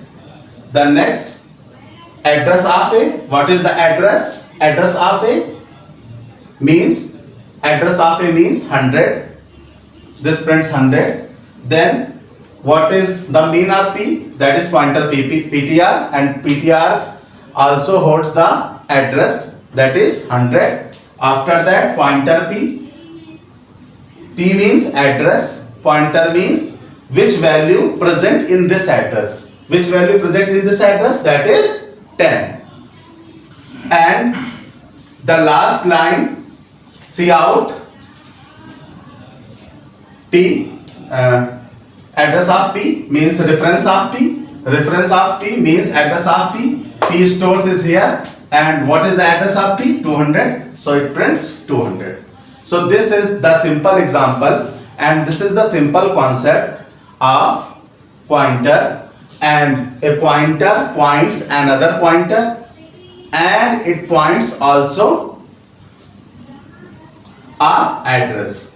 So generally pointer used in C and C++ programming, and in other programming like Java, this work is done by the operating system, compiler and interpreter. But in C and C++, this power gives to the user, which can understand and which can retrieve the hold values from any location, and a pointer also points another pointer with the help of, if we want to point another pointer, then we use pointer. Then we use pointer. So a pointer can also points another pointer, and a pointer can also hold the address of a variable. So pointer have many properties, and this property uses to find out the values with the help of address. So this is the topic. There is an example, other example, that is, you see one example.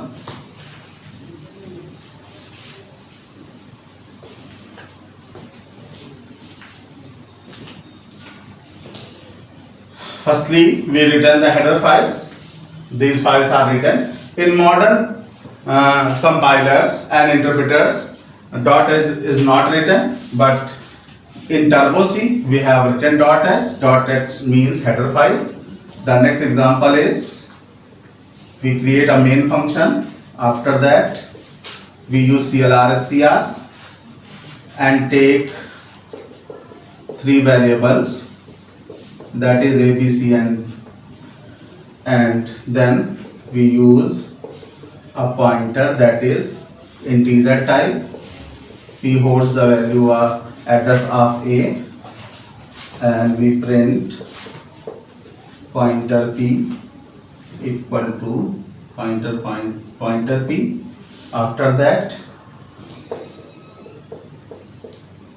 it takes the reference of B and we print. Here N is used for new line. We print pointer P. After that P equal to address of C.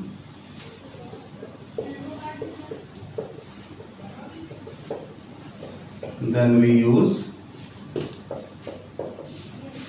In all conditions the value become different. How?